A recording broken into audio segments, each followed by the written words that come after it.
Now, not all, but a lot of this shit is the exact same or materials the recruitment officer showed me 12 years ago when I was about to join up. Yeah, I was one of those, which, I mean, my dad was a proud Marine. I'm a Marine brat, but, yeah, he had his reasons, and he didn't know a lot of what we know now. Anyway, yeah, there's some crazy shit, this propaganda that they still show us.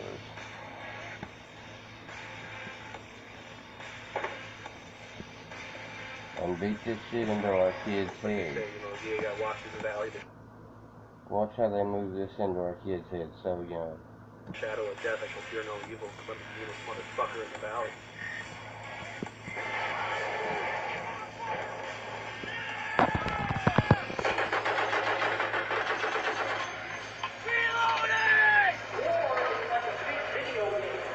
See, this ain't preconditioning on our kids.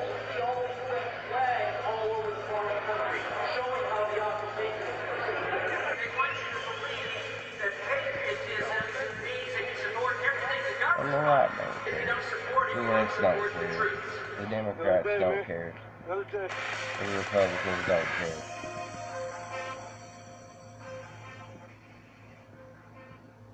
This is all about money. This is about control. About keeping us dumbed down and shut up.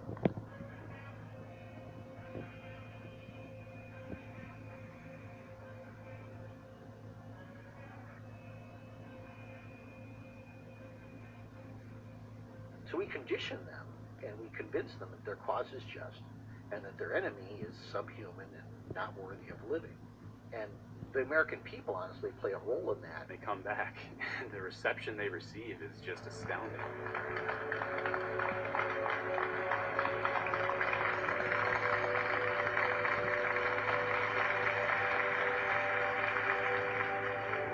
Brave soldiers have come from a combat zone defending our freedom. Let's give them a round of applause.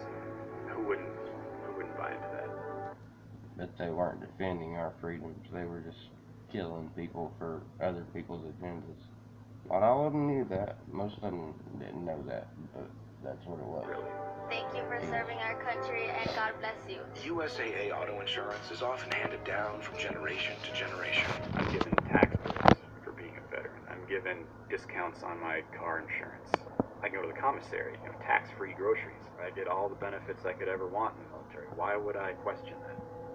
We have soldiers who are coming home, they look at all this, and they say, well, it seems like that was wrong, but how could I admit that that was wrong because I was a part of it? You'll never know what we go through for your freedoms. But at no point does anyone question how are they defending our freedoms by invading a foreign country. Well, you didn't serve, you don't know. Well, then what happens when a guy like Jesse Ventura, who not only served, but served in the SEALs, he comes out and he speaks and he says the same thing? Oh, he served, but. There is no but. He served. He knows. He's been there. I was over in Portugal getting ready to liberate Kuwait, which is a kingdom, a dictatorship.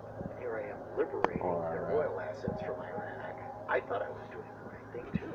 And it's really hard to look back on that and say, that military conflict that I was in, that my friends died in, that I got shot at in, that I have nightmares about, I guess that really should have never happened. And unfortunately, the media has worked tirelessly to ensure that this truth doesn't reach the American people.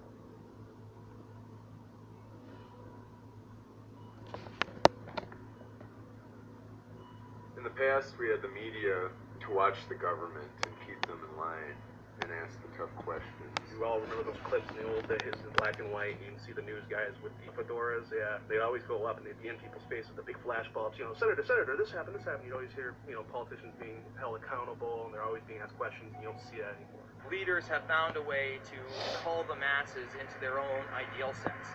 And whether that's through bread and circus, such as the Roman Empire, or today through the mainstream media, they get to decide that, yes, you're going to be obsessed with American Idol for over a decade, and when that starts to wane, we'll come up with Dancing with the Stars, and let's really be concerned about who wins the Super Bowl. Three keys to power are banking, the media, and politics. If you own the banks, you can buy the media, you can buy the politicians. If you own the media, you can control what people see, what people think, you can largely shape the culture. You can create and shape people's fears, people's desires, perceptions they have of events. In high definition. Here's Morgan, live. TV is literally mind control, rotting In brain. 1975, there was a Senate investigation committee called the Church Hearings, which actually uncovered that the CIA was paying, under the table, mainstream media outlets $250 million a year to act as gatekeepers and propagandists. In today's terms, that's $1 billion a year. Of course, they say they don't do that anymore, but it's foolish to think that they don't. Why do you think the top story is the top story on all major networks? Carl Cameron, you know, he'll tell you straight up, I can't answer anything unless it comes from my editors. I can't unless I've got it approved from media relations. I can only talk in front of my own camera. Araldo, will you talk about Building 7?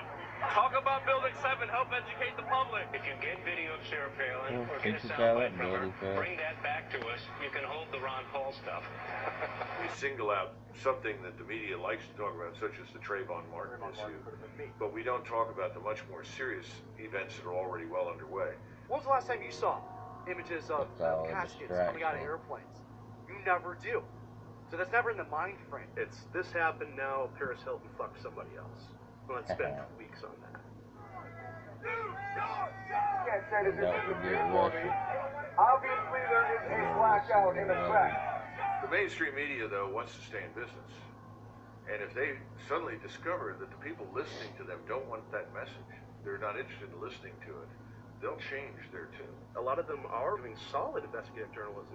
Watergate, people were held accountable. People were fired. People were demoted. People were dealt with. There were prison sentences handed out. At least there was the illusion of some kind of accountability back then. The Obama administration was caught red-handed supplying weapons to the Mexican cartel. Why did the CIA want a certain cartel wiped out, protecting their own drug interests? What happened? Nothing. The American citizenry now, like you said, Fast and Furious, they've done a great job. We just don't give a shit. First of all, I think that they shouldn't give us too much information, because anything that you and I can watch on television, our enemies can watch. Really, it's better to not say too much. It's so sad that people think like that. It's amazing. The mainstream media can actually do its job, and it doesn't matter. The American public is now in a state of apathy, almost a state of numbness. And that's what I see, is like this is an entire country of people who are turning against the truth.